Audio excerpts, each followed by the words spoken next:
Shalom Arkium, all praises Yahweh Hashem Yahweh Shai. Double honours unto the elders. I'm Amaf Kwam from London East Camp, and this brother is Allah. Right, and I'm going to entitle this video Esau the Devil Misses Home. Basically I was on BBC News, and a man going by the name of Daniel Suelo basically gave up his livelihood and went back living according to his forefather, foreparents, also known as Esau the Edomites. Start with scripture, John 8:44. This is John 8:44. Ye are of your father the devil, and the lust of your father ye will do. He was a murderer from the beginning, and abode not in the truth, because there is no truth in him. When he speaketh a lie, he speaketh of his own, for he is a liar, and the father of it. Right, man, so we look up the word lusts.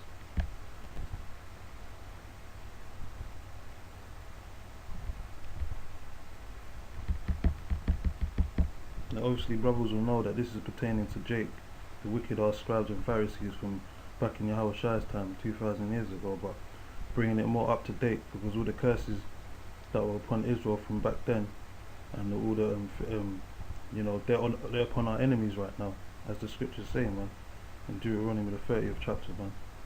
So this pertains to Esau right now, because he's the devil that's in rulership right now,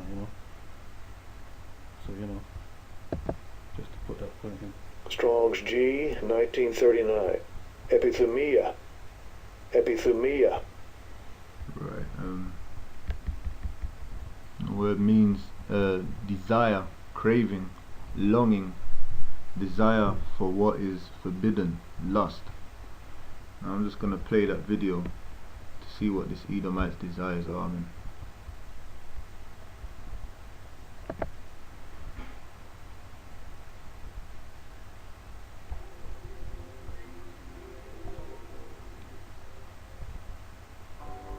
In the first year of the 21st century, a man standing by a highway in the middle of America pulled from his pocket his life savings, $30, laid it inside a phone booth, and walked away.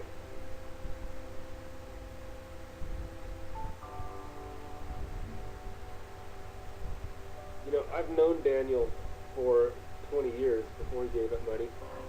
And then when he did give up about 10 years ago, I heard about it, and I just figured he was crazy. He said the money was an illusion, and I didn't really believe that. In 2008, though, after the economy collapsed, and money just disappeared that we thought we had, I started giving him a second look, and I wondered, well, maybe he has a point. Because if the house was worth $500,000 one day, and then only $300,000 the next day, what happened to that $200,000? What was that money in the first place?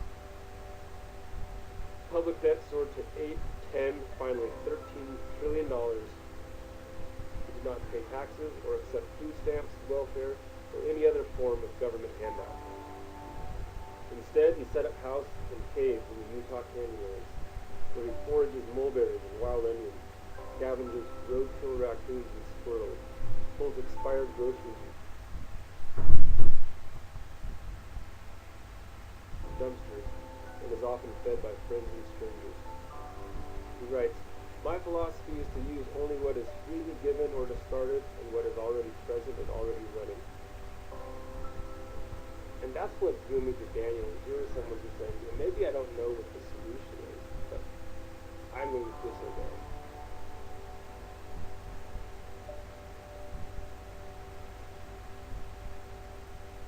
So basically all three of these movements, left, right, and center, have come to the conclusion that our financial system is a big problem.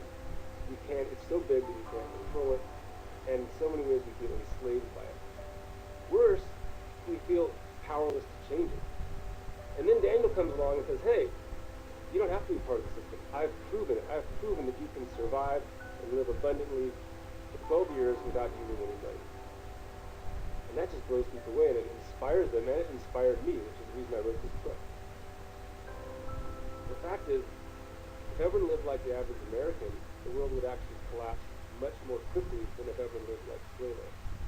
But long, why do we all say, hey, if everyone lived like you, this wouldn't work? We can cultivate freely giving and freely receiving no matter what station of life we're in. That's our true nature. It exists in everybody. This is a book about a guy that chose to live like a myth, and chose to live like a real living Bible.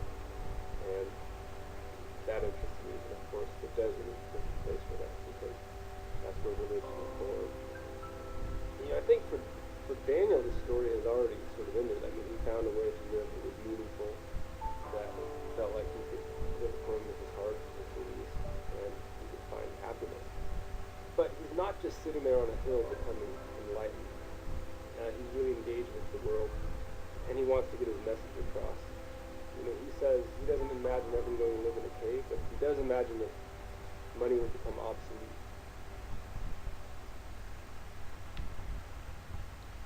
Right, man, so that's the video. I'm gonna get you a next scripture and we'll go a bit more into this.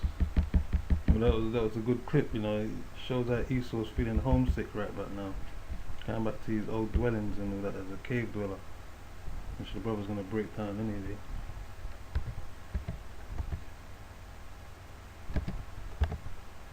So we look for the scripture, Obadiah 1 and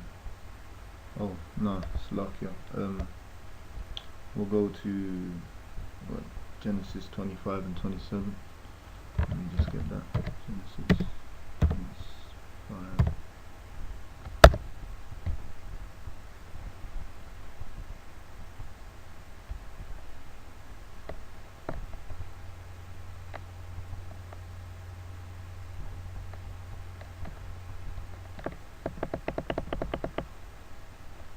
Right, this is Genesis 25 and 27.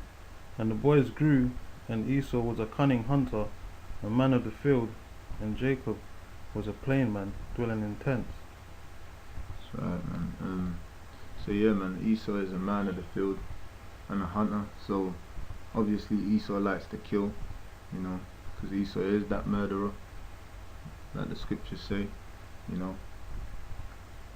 And yeah, man, Jacob, the Israelites, you know, we're also known as homeboys, yardmans. They like to use that popular term, yardie, right, man, because we like to stay at the home, man, you know. Where Esau just likes to go out stealing, robbing, pillaging and coveting lands that ain't his.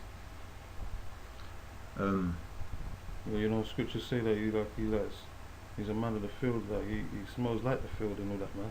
Right, Like, he's always out there. That's his habitat, man. He loves to do the rock climbing and all these catastrophic things, man, that Jake wouldn't do, man. You don't see Negroes and Latinos doing the things that Esau does, climbing rocks and all these kind of, trying to hit the top of the Himalayas and all that, tempting the Most High when you know you're not supposed to be doing them kind of thing.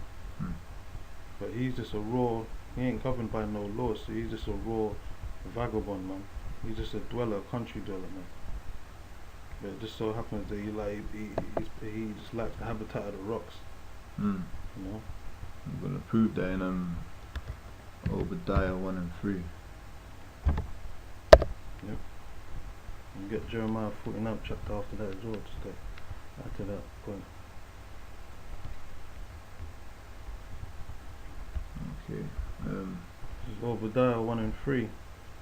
The pride of thine heart have deceived thee, thou that dwellest in the clefts of the rock, whose habitation is high, that saith in his heart, who shall bring me down to the ground? Right, says the pride of thine heart hath deceived thee, because Esau knows that all the rulerships before, every nation has had a time to rule, yet still he believes that his rulership is going to continue forever. That's right. So he's tempting the Lord, man, saying whose habitation